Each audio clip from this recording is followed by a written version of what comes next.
Buenos días, ¿cómo están? ¿Cómo andan todos? Un gusto tenerlo aquí de nuevo en estos vivos de la Secretaría de Derechos Humanos. Este caso, el ciclo de la Dirección de Protección de Derechos Humanos, que hemos llamado Hablemos de Derechos Humanos. Hoy vamos a tener como invitado a Lalo Nieva, al cacique de Amaicha del Valle, quien se está uniendo a esta transmisión. La idea es hablar sobre el derecho internacional y contarnos cuál es la situación actual, cómo está la situación tenemos que esperar que se conecte un ratito. A veces las conexiones desde Amaicha son complicadas. Si lo tenemos aquí. Bueno, le contaba, este es el ciclo de vivos de la Secretaría de Derechos Humanos. En este caso, de la Dirección de Protección de Derechos Humanos, que les recordamos, la dirección es el órgano que recibe las denuncias de la Secretaría de Derechos Humanos, secretaría a cargo de la doctora Erika Brunotto, dentro del Ministerio de Gobierno y Justicia, a cargo de la doctora Carolina Vargas Ignace, y todas las denuncias que haya de violaciones o posibles violaciones de derechos humanos relacionados con órganos del Poder Ejecutivo, las tomamos en la dirección. Pueden mandar todas las inquietudes, todas las dudas o las denuncias mismas al correo de donde recibimos las denuncias de la dirección, que es deprotección@gmail.com. En un ratito lo vamos a estar poniendo para que lo puedan tener acá entre los mensajes. Y ahora sí vamos a unirnos con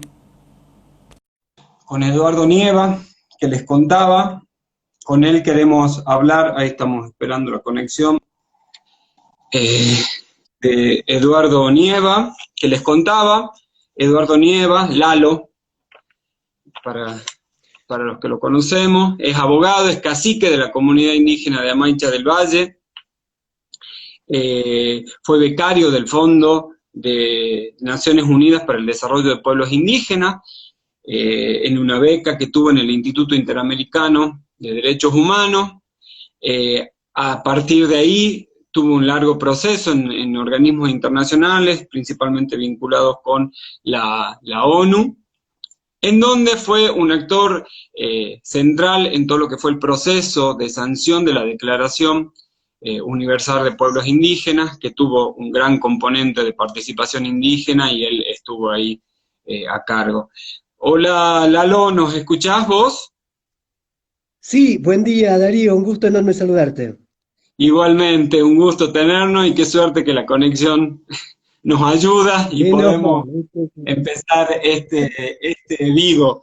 Bueno, te acabo de presentar, no sé si escuchaste todo, Sí, estuviste, eh, hacía referencia yo a tu historia relacionada con los organismos internacionales, en especial con la sanción de la Declaración Universal de los Pueblos Indígenas, y la idea era, bueno, aprovechar que tenemos, desde mi humilde punto de vista, una de las personas que más sabe de derecho indígena en el país y posiblemente en Latinoamérica. Entonces queríamos hablar con vos sobre lo que fue el proceso de sanción de la Declaración Universal de los Pueblos Indígenas, tu participación, pero también un poco todo lo que dejó ese proceso, y si podemos empezar por ahí, que nos des tu punto de vista, contarnos algo de lo que, una reflexión tuya en ese sentido. bien, muchas gracias Darío. Te cuento de que la verdad que el proceso de la ONU llevó 25 años de lucha de líderes indígenas. En ese proceso, imagínate que participó Osvaldo Eulogio Frites, que falleció hace 4 años aproximadamente. La verdad que él estuvo 12, 15 años en ese proceso, se cansó y delegó que fuera yo como comisión de jurista indígena Así que la verdad que ese fue el proceso de 25 años. La OEA lleva un proceso también de 20 años y todo nació con lo que fue la reforma del Convenio Internacional 107 de la OIT, que lo transformó en 109 en 1989, que se aprueba ese convenio, que fue muy importante dentro de lo que es el derecho internacional público. La verdad que una participación, convenio, no es una declaración. Tanto la ONU y la OEA tienen declaraciones, la OIT tiene una convención de lo que es un tratado internacional, que Argentina lo ha ratificado mediante ley 24071. Es obligatorio para Argentina, es vinculante para Argentina en cuanto a sus obligaciones internacionales y en derecho internacional. Ese cuerpo de tratado ha reconocido sus derechos sumamente importantes. Sin embargo, la palabra pueblos siempre ha estado un poco restringida, ¿no? El tema de las tierras, recursos naturales, el tema de todo lo que es autonomía, libre determinación, son, pienso, los tres derechos fundamentales que reclamaban los pueblos indígenas a nivel mundial en esos tiempos y hasta el día de hoy. Hoy, por ejemplo, en el derecho internacional, tanto en la OEA, en la ONU como en la OIT, uno de los principios fundamentales que se reclamó dentro de estos tres cuerpos, de estos instrumentos internacionales, fue el consentimiento previo, libre e informado, ¿no? Ese derecho de consulta, el derecho de participación, que en forma paralela se reclaman, a los fines de llegar a un acuerdo, a los fines de que los pueblos indígenas sean respetados y se han consultado previamente en cualquier emprendimiento, en cualquier proyecto político, administrativo, ¿no? Legislativo, un proyecto de desarrollo, de políticas públicas, debe ser consultado previamente a las comunidades indígenas. Así que la verdad que esos son principios fundamentales rectores dentro de lo que es la Declaración Universal de Pueblos Indígenas. Allí mismo también estamos hablando sobre lo que es los sistemas jurídicos indígenas, ¿no? Que son sumamente interesantes, y allí donde hablamos sobre lo que es el pluralismo jurídico, y tanto nos cuesta hablar del pluralismo jurídico. Entonces, esa diversidad cultural hace que reclamemos ese pluralismo jurídico, que no sea un solo sistema el que domine, que tengamos la vista en todo lo que es el derecho romano y todo lo que es europeo, traerlo a estos lados, cuando nosotros aquí en América, acá en América Latina, en Argentina misma, los usos y costumbres están siendo regidos hasta el día de hoy por las comunidades indígenas. Nosotros lo llamamos ese derecho consuetudinario dentro de lo que es el derecho clásico, dentro de lo que es la jurisprudencia de la Corte Interamericana de Derechos Humanos, la jurisprudencia local incluso. Nosotros, los que estamos en las bases, sabemos perfectamente que hay comunidades que se rigen exclusivamente por ese derecho mayor, por ese derecho propio, por ese derecho maestro, depende cómo lo llame cada pueblo. Muchos criticaron de que quién le había puesto derecho mayor, quién le había puesto derecho maestro, y todavía nos quieren seguir colonizando. ¿Por qué no nos dejan que le pongamos nosotros el nombre que nosotros queramos? ¿No? ¿Por qué tiene que ser una corte que nos tiene que poner y bautizar? ¿Qué nombre le tenemos que poner a nuestro propio derecho, a esas normas que muchos jueces, que muchos políticos ni siquiera la conocen? ¿No? Porque esa es la verdad, eso es real. Hay comunidades que se rigen monte adentro, que las conozco, en el Chaco, Salteño, en Formosa, en todo lo que es Salta, Santa Victoria Este, que todavía siguen rigiéndose por sus propias normas y lo que es todo su propio idioma, ¿no? Entonces, la verdad que eso lo reconocen los tratados internacionales y la última jurisprudencia que se está dando en la Corte Interamericana de Derechos Humanos, que es muy rica, de por cierto, ¿no? Hace muy poco se editó ese fallo de la Cajoná. Mira el proceso que hay que llevar, Darío, ¿no? 20 años, 25 años, el proceso que hay que llevar de una comunidad. ¿Cómo sostenés un proceso en ese sentido por tanto tiempo cuando no estamos acompañados, no estamos aliados, por ejemplo, con la Secretaría de Derechos Humanos, con los organismos de derechos humanos, con el CEL, por ejemplo, que acompaña tantas causas indígenas? Sin eso es imposible que una comunidad pueda sostener un proceso tan largo, ¿no? En cuanto uno reclama acceso a la justicia. Entonces, estos instrumentos internacionales de todo lo que es esos tres cuerpos de derecho internacional, si bien es cierto, tanto la ONU como la OEA son declaraciones, pero la verdad que Bolivia, un proceso sumamente interesante en los tiempos de Evo Morales, cuando a la propia Declaración Universal de Pueblos Indígenas la transformó en ley propia para Bolivia, ¿no? Es increíble esa actitud, esa voluntad política por sus pueblos. La verdad que todo eso se terminó, ¿no? Con todo este atropello que se han hecho a las instituciones de Bolivia con este gobierno actual. Parece que un indígena gobierne, molesta al capitalismo que quiere obrar como Estados Unidos. Esa es la verdad, esa es la realidad, lo conocemos.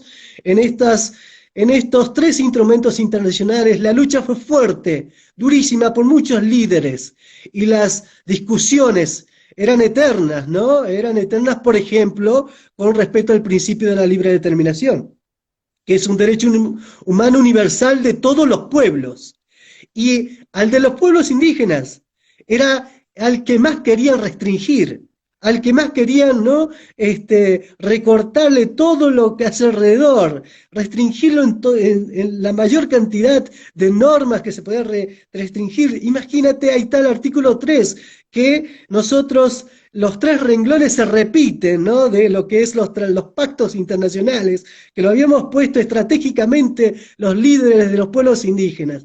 ¿Y quiénes son los que no querían y que se oponían a ese reclamo? Estados Unidos, Reino Unido, ¿no? Inglaterra, Canadá a veces, algún país que estaba aliado con Estados Unidos en esos tiempos, según los gobiernos, porque cambian los gobiernos. Entonces, esa es la verdad. Y ellos mandaban embajadores a las discusiones, expertos en restringir derechos, no en reconocerte derechos. No, no, no, no. Eso es real, yo lo vivía, ese proceso. Lo viví por muchos años, tuve 15 años en esos procesos, participando en grupos de trabajo como abogado, en ese sentido, asesorando a los líderes en los grupos de trabajo, y he podido vivir eso, ¿no? Cómo se las ingeniaban, cómo son diplomáticos de carrera expertos en restringir derechos humanos. Así es, lamentablemente, yo lo viví.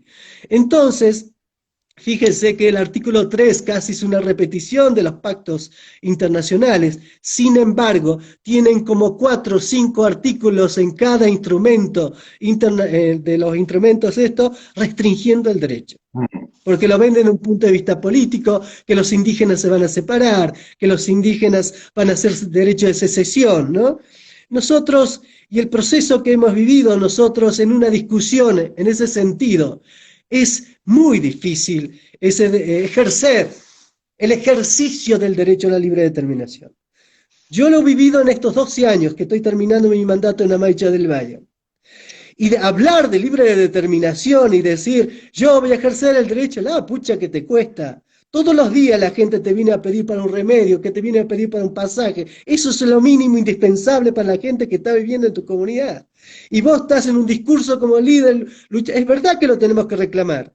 Es un derecho humano que lo tenemos que reclamar. Pero es un proceso. Es una alianza. ¿Cómo lo vas a vivir ese proceso como líder dentro de lo que es un pueblo indígena cuando vos lo estás viendo en el ejercicio de tu gobernanza propia?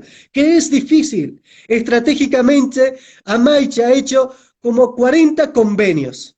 Esa fue la forma de gobernanza propia, buscando un proceso autonómico. Autonómico. Y qué difícil que es hacer un proceso autonómico o buscar una soberanía económica. Australia, por ejemplo, los pueblos indígenas están en condiciones de celebrar, hacer su proceso de autodeterminación. Sin embargo, no quieren hacerlo, porque se llevan bien con sus países. Estos pueblos indígenas se llevan bien, hacen acuerdo y ya tienen una participación directa del Tesoro Nacional. algo que aquí todavía nos falta. Entonces yo lo veo a este proceso de la libre determinación, por ejemplo, para redondear esto, también como un proceso, y también la libre determinación es un carácter social, de socios, de pactos, de acuerdos, de tratados con los gobiernos provinciales, con los gobiernos nacionales. ¿Cómo hacer ese proceso de acuerdo, de pactos, con una política pública coherente para que esos derechos no queden en letra muerta, reconocidos, y se puedan transformar en políticas públicas?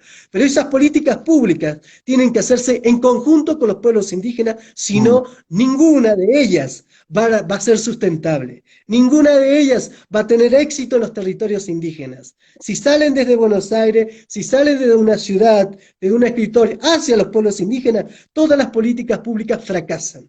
Entonces lo que nos hace falta es trabajar en forma conjunta y ver procesos autonómicos que se lleven a cargo.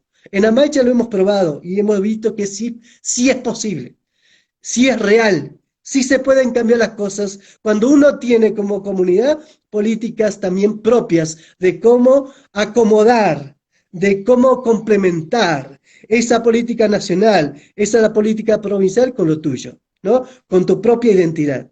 Cómo buscar ese autodesarrollo en ese marco complementando las cosas. Entonces, sí nos falta mucho, un proceso mucho todavía, de que esos tratados internacionales, de las declaraciones, que se te puedan transformar a futuro, tanto el de la ONU como el de la OEA, como futuras convenciones de derechos humanos respecto a pueblos indígenas. Así es, así es. Bueno, buenísimo, Lalo, porque me das pie para el segundo punto, a partir de esto, de contar el proceso internacional, que queríamos hablar, y es justamente hablaste de la situación en Bolivia, el último fallo de la Cajonat, y queríamos charlar sobre cómo ves vos la situación de esto, del derecho internacional de los derechos humanos, de los pueblos indígenas, perdón, en América Latina por un lado y en Argentina puntualmente, para luego pasar, que es el último punto que queremos que hablemos, a la situación en Tucumán y puntualmente de Amaicha. ¿Cómo es la situación, cómo es desde tu punto de vista este proceso, cómo se va adecuando o bajando a nivel regional en Latinoamérica y en la Argentina? Hemos vivido oportunidades que hemos tenido como pueblos indígenas y la verdad que, por ejemplo, cuando era presidente Evo Morales, ¿no? Ha marcado una historia, un proceso histórico en Bolivia, donde su economía está siendo estudiada por los principales catedráticos económicos a nivel mundial, ¿no? En esos tiempos. Hoy en día está cayendo totalmente, todo lo que se construyó ahí se cae tan fácilmente, ¿no? Por esta dictadura que está habiendo aquí en Bolivia en estos momentos. Entonces, para nosotros era importante Bolivia para nosotros en América Latina, claro que sí.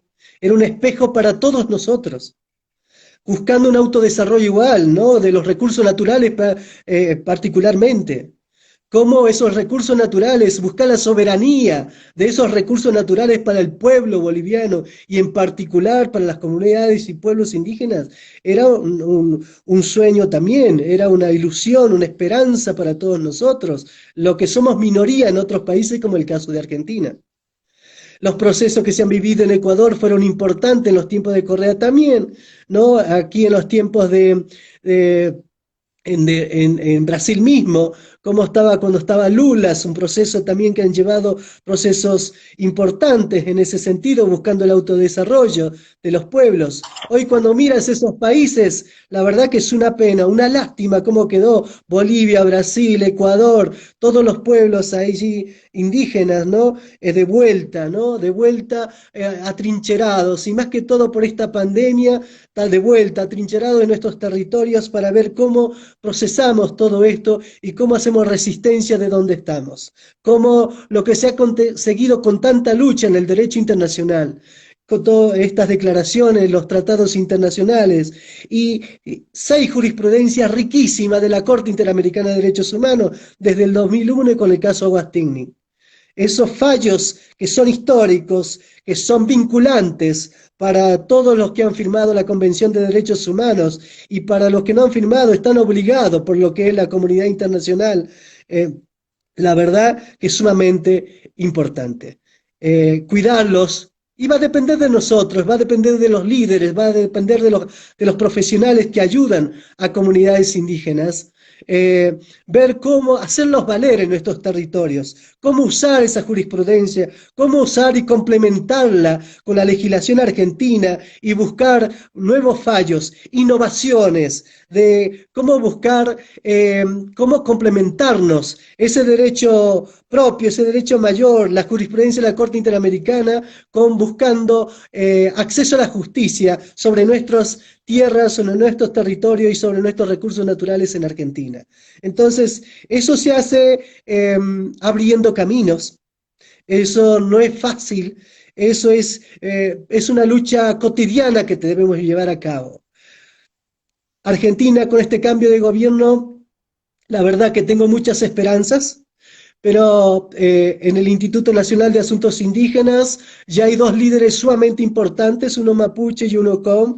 Uno está en el vicepresidente, que es Luis Pilquimán, y el otro es un hermano com que tiene una larga lucha en el Chaco, y la verdad que son muy importantes como directores en este momento, y me parece que deberíamos empezar un proceso donde se puede regionalizar la cuestión de pueblos indígenas, buscando crear políticas públicas en conjunto con pueblos indígenas, con organizaciones, con las organizaciones de los pueblos indígenas y con los propios pueblos indígenas.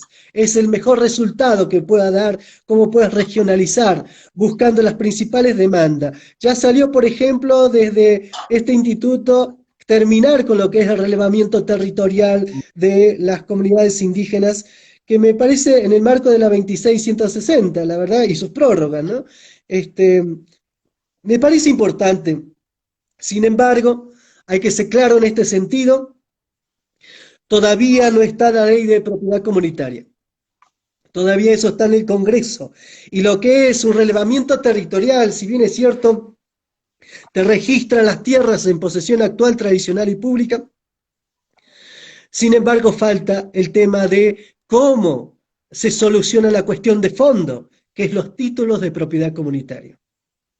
Eso tiene que haber una ley nacional al respecto, y la verdad que en eso ya hay unos borradores que se están hablando allí. Para mí es sumamente importante que lo que se puede llegar a hacer. Está faltando eso, y eso se va a dar con la consulta que sea necesaria a los pueblos indígenas para que tenga esa validez desde las propias bases, esa ley, esa futura ley sobre propiedad comunitaria. La verdad que en la última reforma del Código Civil se incluyó la propiedad comunitaria, sin embargo tiene características propias. Esa característica propia de la diversidad de pueblos indígenas en Argentina también hay que contemplarla. Por eso hablo de regionalizar, ¿no? La regionalización de todo esto para hacer esas políticas públicas de autodesarrollo también de pueblos indígenas. Porque el autodesarrollo no se va a dar si no nos garantizan las tierras, los territorios indígenas de la Argentina. Amaicha se da el lujo hoy en día de hacer un proceso autonómico de empresas comunitarias como la empresa de agua de servicio, que se está invirtiendo 200 millones de pesos en 70 kilómetros de cañería de agua potable. Eso lo hicimos nosotros, y es un proyecto que bajó por la comunidad indígena. Y es una empresa de servicio. Y la otra empresa de producción es una bodega comunitaria de 50.000 litros, que hoy en día, al finalizar mi gobierno, la estamos dejando con 47.000 litros en materia prima. Entonces, la verdad que hay un capital comunitario sumamente importante. Y ahí estamos hablando de economía comunitaria. Eso es economía comunitaria. Yo a la comunidad indígena de Amaicha del Valle, hace 12 años, la recibí cuando ya estaba el profesor Quirós y el profesor Mario Quinteros. La recibimos juntos, sin un peso, con deudas y sin una silla. Cero patrimonio, cero documentación. No nos hizo falta nada. Nosotros lo hicimos todo lo que tenemos ahora, y ahora estamos dispuestos cuando pase o cuando estén las condiciones mínimas para garantizar que no pase nada con este virus, un patrimonio enorme que estamos recibiendo, que estamos dándole al pueblo de Amaicha y al nuevo gobierno. Entonces, nosotros aquí sí hemos podido probar. Es muy fácil estar dando un discurso en la ONU, es muy fácil estar dando un discurso en la OEA reclamando tu derecho, hablando de libre determinación, pero gobernando en tu comunidad, es muy difícil cómo hacer dos empresas, ¿no? Una de servicio y una de producción comunitaria con características especiales, que no pierda la identidad y una inversión inmensa en el territorio propio comunitario. ¿Pero por qué? Porque tenemos un título de propiedad comunitaria. Si no, no podríamos hacerlo. Entonces, reclamo para Argentina, reclamo para los pueblos indígenas y me solidarizo con ellos, que busquemos esos títulos de propiedad comunitaria. Es la única forma de que van a garantizar las políticas públicas nacionales o provinciales en sus propios territorios, para lograr ese autodesarrollo. Incluso vos le estás sacando un peso hoy en día a lo que es el gobierno provincial en agua potable, porque es la propia comunidad la que hizo el proyecto con UNICEF. ¿No? Darío, vos estuviste en ese tiempo dándonos una mano en aquel tiempo y gracias a ese trabajo que hicimos con UNICEF pudimos lograr el convenio con ENOSA, el convenio con el CEPAPI y poder lograr ese proyecto histórico para Maicha de agua potable, una planta de agua potable que en 6 meses se termina. El tema de la pandemia nos paralizó un poco, así que la verdad que eso sí va a quedar como una empresa de servicio de la comunidad indígena Maicha del Valle, buscando lo que es una soberanía económica.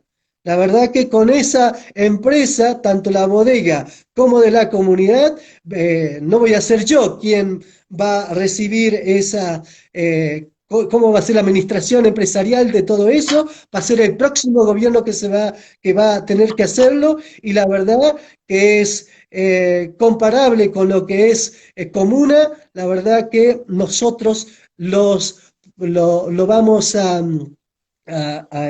crear nosotros mismos la autosustentabilidad de ese proyecto. Está garantizado con lo mínimo indispensable de cada usuario comunero, que en Amaicha del Valle y Los Sazos, La Banda, La Fronterita, somos 2.300 usuarios de esa agua potable y la verdad que mensualmente va a superar lo que es un presupuesto de la comuna. Así que la verdad que como comunidad estamos contentos de poder dejar esto y a las futuras generaciones para que se siga logrando ese autodesarrollo. Sin títulos de propiedad en toda Argentina, para el resto de comunidades indígenas, por eso es lo que reclamamos. Por eso tiene que haber políticas claras de los gobiernos provinciales y nacionales, políticas de buena fe, políticas públicas que lleguen a las bases de buena fe, un diálogo. No va a haber políticas públicas si no hay un diálogo, si no hay confianza, si no proponemos el diálogo, un diálogo claro, transparente y de buena fe. No va a haber una política pública que podamos trabajar en forma conjunta. Nosotros lo hemos probado en Amaicha, con más de 40 convenios que hicimos. Hemos promovido un buen diálogo y una buena credibilidad institucional que hoy tiene la comunidad indígena Maicha del Valle. Eso es la verdad, eso es la realidad. Nosotros empezamos de cero, con deudas. Y gracias a la verdad que la voluntad política nacional, cuando estaba Cristina, hemos podido cerrar unos 5 expedientes que hacía 15 años que la comunidad indígena de Amaicha del Valle no había podido ingresar un peso porque no podía usar su personalidad jurídica. Mi gobierno y mi grupo de trabajo, que somos como 30 comuneros que hemos estado firmes en todo eso, ¿no? Qué lindo hubiese sido que se sumen los que hoy quieren ser caciques, no respetando la pandemia, ¿no? No les importa, quieren lo que hay y lo que tiene la comunidad. Es un patrimonio enorme, que No. ojalá que lo tripliquen y que les vaya muy bien. Esa es mi voluntad, ese es el espíritu del Consejo, que queremos que le vaya muy bien a todos. Entonces, la verdad, si es posible hacer un proceso de autodesarrollo, si es posible hablar hoy en día de economía comunitaria, por ejemplo, FIDA. Fui invitado a Roma para hablar sobre este proceso de la bodega comunitaria como nuevo sistema económico.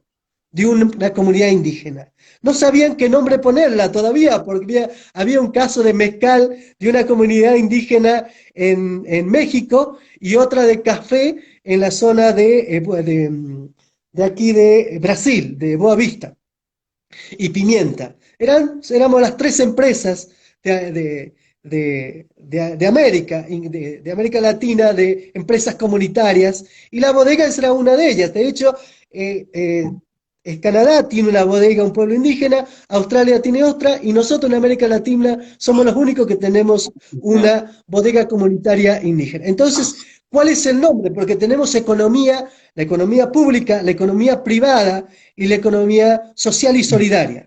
Nosotros nos parecemos a lo que es una economía social y solidaria, pero todavía en el mundo internacional, todavía no sabemos, no nos hemos puesto de acuerdo cuál es el nombre que vamos a hablar de esta economía comunitaria, economía tradicional comunitaria, cuál economía indígena, ¿no? Había varios nombres que se manejaban y bueno, son nuevas empresas comunitarias indígenas, pero pensando en todo lo que es social y solidario.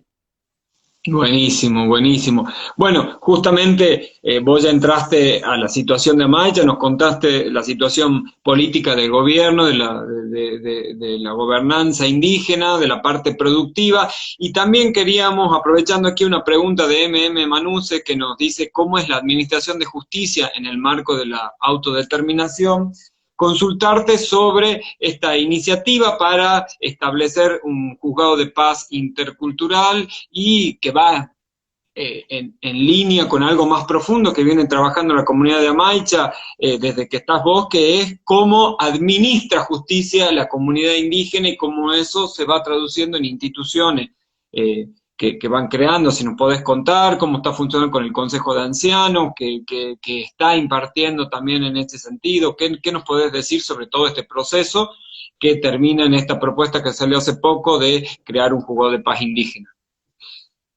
Bueno, te cuento, Darío, que nosotros, el Consejo de Ancianos, empezó a hacerse cargo con mi gobierno de hace 12 años, una atención a la comunidad de todos los jueves. Hizo una práctica de todos los jueves, desde las 9 de la mañana que te termina atender a las 3, 4 de la tarde, toda la cuestión de asuntos internos, todo lo que es problema de puestos, problemas de daños, problemas de leña, de sal, de herencias, de hermanos. Esto es una propiedad comunitaria, la familia Chaile, por ejemplo, son 9 hermanos, y los padres, antes de morir, hay una costumbre aquí, de hecho ayer hemos estado en un caso parecido, te llaman para hacer las partes.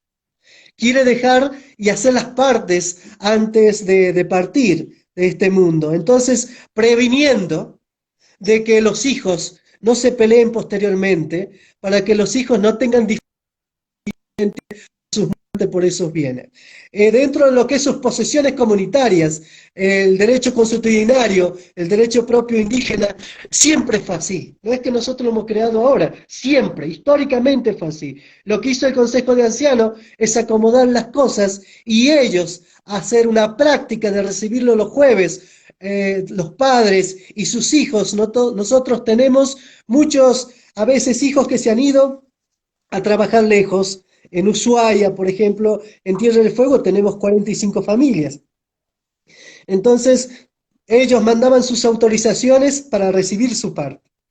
Eso se ha respetado mucho en estos tiempos, y así problemas de daño, por ejemplo, cuestiones matrimoniales, cuestiones de hijos, ¿no? Tenemos salas de audiencias donde recibimos al marido a la mañana, a la mujer a la tarde, tratamos de llegar a acuerdos conciliatorios, todo lo que es buscar un consenso, buscar una solución, no buscar una sanción en primer momento, para nada. Nosotros lo que buscamos es, mediante la palabra, el Consejo de Ancianos te levanta un acta de 10 renglones, tiene lo principal, no es necesario escribir tanto. La palabra aquí, tratamos de que la palabra se respete, que la palabra valga, que la palabra tenga validez. ¿no? Entonces se llama a 2 o 3 audiencias según cómo esté la situación, según el caso en concreto, y se trata de conciliar, se trata de mediar, se trata de que lleguen gente que se amiguen, que se hermanen, ¿no? Se busca eso de una solución. El acceso a la justicia es aquí, tenemos un centro de acceso a la justicia también en Amaicha, de Nación, donde nos están colaborando los profesionales y donde también hemos concientizado paralelamente a todo esto, cómo ir concientizando en la población sobre estas cuestiones de los derechos, del derecho mayor, de los usos y costumbres, de esas normas no escritas, ¿no? Eso es lo que rige y ese es el espíritu del Consejo de Ancianos buscando esas raíces de la comunidad para llegar a una solución, ¿no? Por ejemplo, aquí en Amaicha está la Escuela de Gobernanza que promueve esa, que es una política de la escuela, promover el derecho mayor, esos usos y costumbres, esas normas no escritas. Y eso es sumamente rico y eso es a futuro, eso es para buscar enraizar esto, cómo vas a solucionar un conflicto interno. Entonces, el Consejo fue muy hábil en ese sentido, hemos tenido, 3 de ellos han fallecido ya, ¿no? En mi gobierno, la verdad que Tonia Celia, Vidal Ávalo, hace poquito se fue don Toribio Ávalo, la verdad que fueron Marcos González, 4 se nos fueron. La verdad que fueron personas sumamente ricas, tuve mucha suerte en ese sentido de ser acompañado por un consejo, un privilegiado, de ser acompañado por un consejo con muchísima sabiduría, ¿no? Con su humildad, ¿no? De no echar manos a las leyes escritas, sino de tenerlas en cuenta. Solamente de tenerlas en cuenta, de no faltar un respeto a un sistema de derechos humanos, a un sistema de legislación nacional, a un código civil, sino darle prioridad a estos usos y costumbres para solucionar el conflicto. Así lo han hecho durante 12 años sin cobrar un peso, porque el cacique y el consejo no cobran, no reciben un sueldo. Y ese tiempo que lo han dedicado estos viejitos en sus últimos años de vida, valorando por su comunidad, preguntando por su comunidad cotidianamente, interiorizándose, porque no es que resolvés el caso solamente con lo que es el caso en concreto en sí, como estábamos acostumbrados los abogados, en un proceso no clásico, civil o familiar y todo. No. Nosotros vemos todo el contexto social, ¿no? Analizamos y vemos quiénes fueron sus abuelos, cómo fue su crianza, ¿no? Qué es lo que ocurrió en esa familia que se desvinculó, que se pelearon, cómo está ese niño, cómo se lleva con su padre, cómo está con su padrastro, cómo está con su madre, quién lo crió su abuela, que hay muchos que no ha criado, a mí mismo me crió mi abuela. Entonces, así pasa, estas son las familias que tenemos nosotros y a veces nos vamos a otra familia que nos críe un tiempo, nos devuelva, ¿no? Así, es costumbre eso, ¿no? A mí me crió de mis 8 años hasta mis 12 años el cacique Raimundo Silva y yo estaba cerca de mi casa y me enseñaba cosas. Y así pasa aquí, esa es la vida, cómo te analizan tu situación en tu contexto social. No es que se resuelve la cuestión por una cuestión solamente del caso en concreto, para nada, sino que hay un grado de flexibilidad donde para poder resolver este asunto, y si tenés que llamar a otros interesados para que coayuden a cerrar ese conflicto, bienvenido sea. Y así que ese es el trabajo que hizo el Consejo, y lo que sí me permitió llegar a proponer este juzgado de paz intercultural fue cuando fuimos invitados por el gobernador de la provincia, el doctor Mansur, a hacer una visita a Machu Picchu con una comunidad de Quilmes. Yo no podía, lógicamente que teníamos una agenda para visitar distintos sitios, distintos lugares, para ir a aprender. Yo en Cusco me colé para ir a la Corte Suprema. Me escapé y me fui a la Corte Suprema a consultar, a preguntar. Me llamó la atención sobre los juzgados de paz interculturales que funcionaban perfectamente y cómo complementaba la legislación provincial, nacional, internacional, con lo que es el derecho consuetudinario de los pueblos indígenas. El juzgado de paz era para eso, era para que se solucione el conflicto ahí en la propia comunidad y no cargar los tribunales de afuera de la jurisdicción indígena, donde, por ejemplo, desde Amaicha, ir a Monteros, que estamos trabajando perfectamente con todo el Poder Judicial de Monteros desde hace rato. Hace muchos años que estamos trabajando con la fiscalía, con el juez, con los jueces de familia, ¿no? Aquí se dio un caso de doble paternidad. La niña dijo, yo no quiero elegir por un papá, yo quiero elegir a los dos. A los Y dos. se dio lugar a eso. La doble paternidad es importantísimo. Y así otros casos, por ejemplo, audiencias interculturales en el nuevo Código Procesal, ¿no? Para cerrar cuestiones de conflicto cuando ya se judicializan, por ejemplo. Entonces, eso se hizo en Amaiche, ya lo estamos trabajando, ya lo estamos haciendo práctica aquí. Entonces, lo que me ha llevado allá es ver esa oportunidad y ver los procesos que se hacían allá, incluso en sus propios idiomas, y yo veía que se solucionaron. Vine aquí, hablé con el gobernador, le conté lo que habíamos visto, le conté a la comisión que había ido con nosotros acompañándonos, toda la investigación que había hecho allá, y traje materiales. Así que dije, es lo que está pasando en Amaicha de hace 12 años, perdón, hacía 11 años ya que pasaba, ¿no? Y estaba funcionando en la práctica, y ir aquí una persona desde Amaicha a ratificar una denuncia en Montero, hoy en día son 2.000 pesos que tenés que tener para ir y volver. Y casi nunca lo hacían.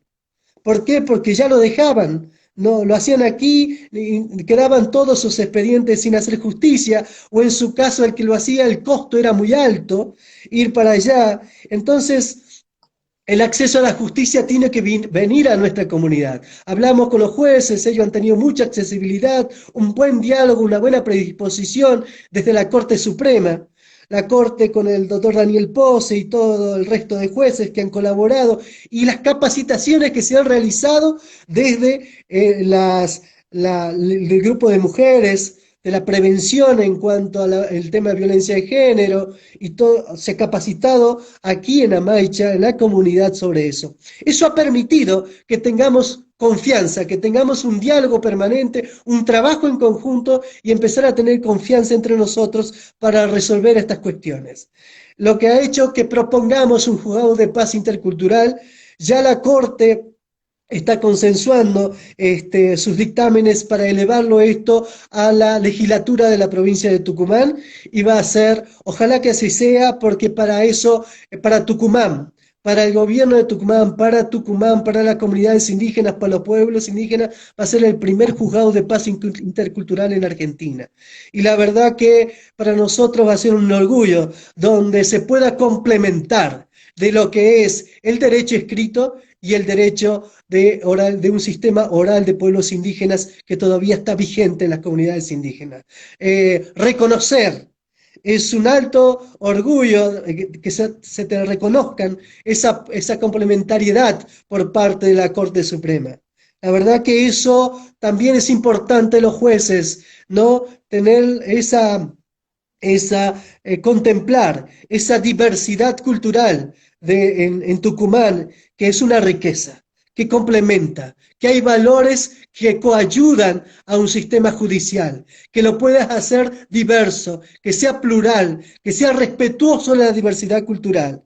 Y sinceramente, esa sinceridad y esa buena fe nos va a llevar por caminos de soluciones de conflictos históricos. Yo pienso que es un acto de reparación histórica que va a hacer el gobierno de Tucumán para el caso de aprobarse esta ley y todo eso. Que hay voluntad política para hacerlo, porque la verdad que ya en la práctica lo estamos haciendo.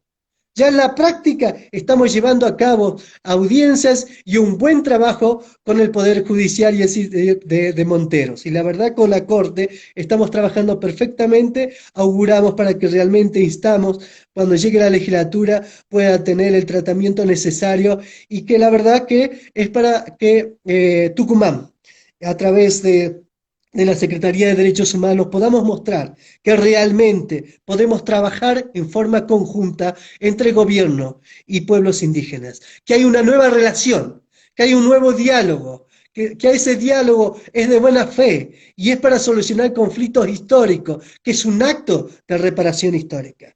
Nos merecemos esto. Se merecen las comunidades indígenas, se merecen los pueblos indígenas de la Argentina y que ojalá Tucumán pueda ser un espejito para que otros gobiernos provinciales, para que otros que tengan pueblos indígenas puedan ir por el mismo camino y que podamos ser un ejemplo nosotros. Así que bueno, Darío, para mí es un gusto, creo que se me ha terminado el tiempo y Ah, la no, verdad total. que agradecerte a la Secretaría de Derechos Humanos que siga promoviendo, que siga promocionando los derechos humanos en todo el territorio tucumano. Estamos para colaborar como defensor de derechos humanos en todo lo que sea necesario y la verdad ponernos a disposición y agradecerles a ustedes por todo lo que están haciendo. Bueno, no, nosotros te agradecemos, la verdad que siempre es enriquecedor escucharte, que podamos ser un facilitador de transmitir la experiencia tan rica de Amaicha del Valle y todo lo que vienen haciendo es fabuloso y cuente con nosotros en ese sentido. Te agradecemos enormemente este espacio y ya vamos a estar en contacto para futuras eventos como este que son tan necesarios y tan ricos, ¿no? Así que te agradecemos enormemente y agradecemos a todas las personas que se han unido a esta transmisión. Les recordamos, estuvimos con Eduardo Nieva, Lalo, abogado, cacique de Amaicha del Valle y una de las personas que más sabe de derecho indígena y aparte en la práctica. Así que un gusto enorme. De vuelta agradecer a todos. Como les dijimos, este espacio es de la Secretaría de Derechos Humanos de la provincia, a cargo de la doctora Erika Brunotto, a quien agradecemos y también quiero agradecer muy especialmente a todo el equipo de la dirección que hace posible estos espacios y que esto se haga posible. Bueno, un saludo, un abrazo a todos, especialmente para vos, Lalo, y ya vamos a estar en contacto. ¿Ah?